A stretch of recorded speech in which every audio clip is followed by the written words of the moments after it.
Today is March 15, 2013. E.N.N will broadcast news shows twice a month here at Eastern Senior High School. E.N.N will inform student, staff, and the community about the many events coming up here at Eastern. Just to have food for thought, today's quote of the day is, "You only live once, but if you do it right, once is enough." Today, we are fortunate enough to have a special report by Paige Hawkins on the Spring Honors Program. Hello, my name is Paige Hawkins. I'm a feature reporter for E.N.N. Today I'm speaking with Mrs. Bacardi, Eastern's International Baccalaureate Coordinator. Hello, Mrs. Bacardi. Hi, Paige. So a few weeks ago, we had our honor roll assembly. So what's the importance of honor roll assembly? So I think it's important that we hold honor roll assemblies every advisory to recognize student achievements. I think one of the great things about our honor roll assemblies is we're not only recognizing academic achievements, but we also recognize students who are just doing a good job in general with their Eastern attitude and supporting each other. Okay. Why did Eastern include music and poetry readings in the honor roll assemblies? I think we include these because we want to showcase the talents of Eastern students, and also because we want the assemblies to feel important. If we didn't do that, it really wouldn't feel like a special occasion, and it wouldn't feel like an event where we're honoring students. This semester, there were no winners of the prestigious in the 10th grade. Were you disappointed? I was disappointed because this was the first time that we had no student with straight A's in the 10th grade. And knowing the 10th grade students as well as I do, I believe that we have plenty of students that could be on the straight A honor roll. Well, is there any advice you would like to give the students to get on the honor roll or to work towards the honor roll next assembly? I do have some advice. I think number one, they need to keep their eye on the prize. All of our students are able to make honor roll. They need to stay organized, they need to stay consistent, and they need to use their agenda every day. Okay, well thank you, Ms. Bacardi. Thank you, Paige. Thanks, Paige. Now to Eastern sports. Our sports reporter Lorenzo Slaughter had a chance to cover Eastern's last game of the basketball season. I'm Lorenzo Slaughter from Eastern News Network. I'm here outside the gym of Eastern Senior High School, covering the basketball game between Eastern and Luke Seymour. If Eastern wins this game, they advance to the playoffs. I'm here with Marcellus Sutton and Anthony Brooks. Marcellus, how do you feel before this big game? Well, I'm very excited, This is a big game, of course, for the playoffs if we win. So I just want to go out here and play as a team and get this win. Okay. Anthony, what do you think the key to winning this game is? Teamwork, push the ball, pass it to the open man. Okay. Marcellus, Eastern beat Luke Seymour once this year. Do you think we can do it again tonight? Yeah, if we play the same way we did last time as a team, like Ann said, fast-paced, we can beat anybody. Okay. Anthony and Marcellus, can you tell us what it would mean to go to the playoffs? It will mean a lot. The city will recognize us now. They will know that we is coming to play. We also interviewed the cheerleaders to see how they felt. I'm very excited, and I hope the boys take us to postseason. Yeah, I'm excited too. I think we're going to have this game down. Do you believe that Eastern will win? Yeah, of course. We're Eastern. The game against Luke Seymour went to double overtime with only 2 of Luke Seymour's players left. After several players fouled out, Anthony Brodus made the winning shot, finishing with a score of 78-74.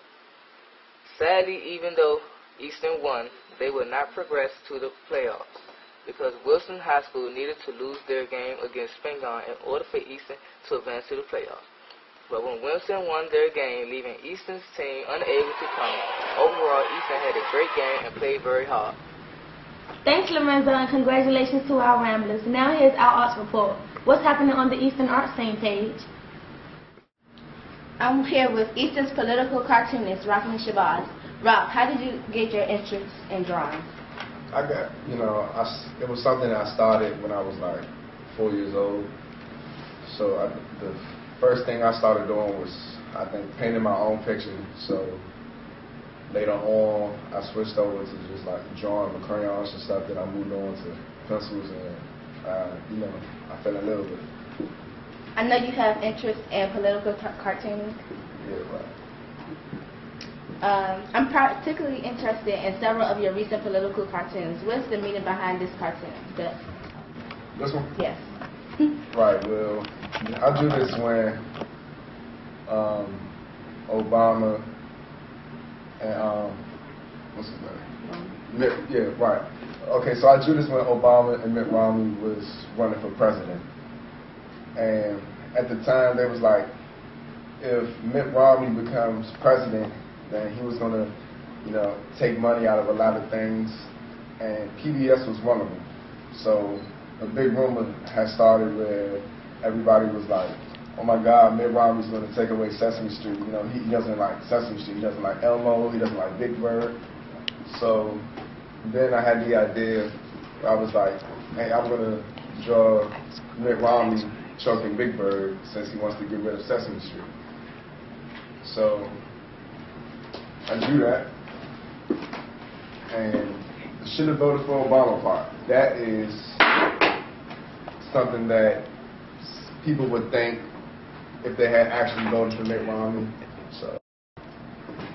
Now this picture on your left behind you is kind of, different. So what was your thinking behind this one? One time I was sitting down on the couch watching the news, and I heard a whole bunch of stories like, this guy got shot by another black person, and next day after that, I heard a similar story, and it just kept going on and on and on. So one day, I was just sitting, eating dinner with my mom, and, she was like, it's a shame that our race is, killing each other after, all that we've been through and stuff. And I was like, yeah, you're right, that's real sad. And she actually gave me this idea. She was like, if the Ku Klux Klan was still around, then, they would be laughing at us right now, like, ha ha ha, look at them, like silly, just killing themselves. We don't have to do anything, you know what I'm saying? What are your plans for the future? I want to do tattoos. I want to have my own business by making clothes, my own clothing brand. What else? Yeah, I want to do my own cartoons. That was something I liked doing ever since I was like 10. And owning my own business. Well, we wish you good luck in the future. Now a report from our E.N.N co-host Naomi Williams. I guess you'll be having an exciting summer this year. I have been lucky enough to be chosen as one of 6 Eastern students for the trip to Malawi, Africa, to help build a school. This week I spoke with Eastern's faculty coordinator for the trip, Ms. Hart. Hi, Ms. Hart. Hey, Naomi. Can you tell us the importance of the Malawi trip? Well, the Malawi trip is going to be very important. It's going to be a life-changing experience for our 6 students who are going. And it's not going to just change their lives. It's going to be life-changing for the students in Malawi. Because right now, those students, they don't have a safe school. A lot of the schools in Malawi are dangerous. They consist of stick huts. They're not safe, and it's not great conditions to learn. So it's extremely important for those students because we're going to go over there and we're going to start building the foundation of the school, and we're going to create a safe learning place for those students. It's also really important because the organization that we're partnering with, Build On, focuses on equal education for not just males but also females, because in Malawi there's a lot of gender inequality with regard to education and access to education. So it has impact for our students, but it has impact for the entire village that we're going to be traveling over to and working with. What exactly will the students be doing in Africa? Okay, good question. So we're going to be traveling over to the village, and we're going to be living with host families.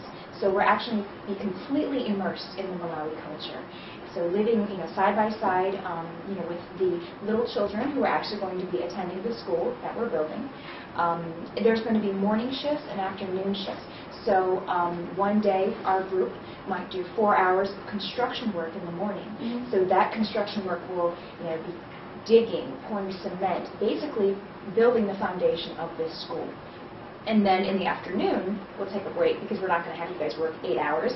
So we'll do 4 hours of, hard work. It's going to be tough. And then in the afternoon, we'll do, different classes, learning all about their culture, learning about their language, eating different types of, Malawi cuisine, and just learning all about the area that we're serving. And so it's going to be amazing. And some days, maybe we'll have the morning with all the cultural activities, and then we'll work in the afternoon. Well, I'm honored to be one of the students chosen. Thank you, Ms. Hart. Thank you, Nancy. That's all for E.N.N's first newscast. We will be back in 2 weeks with another broadcast. Until next time, remember Eastern. Ramble on, Ramblers.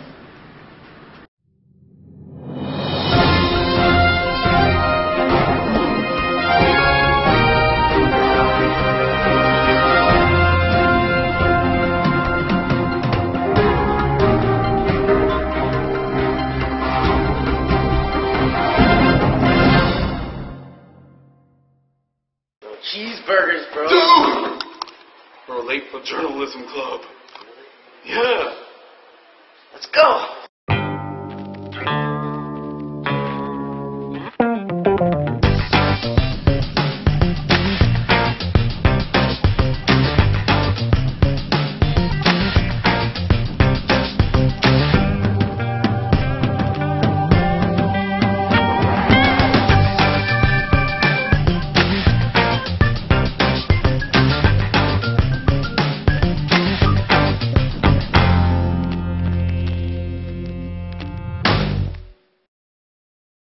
Thank you.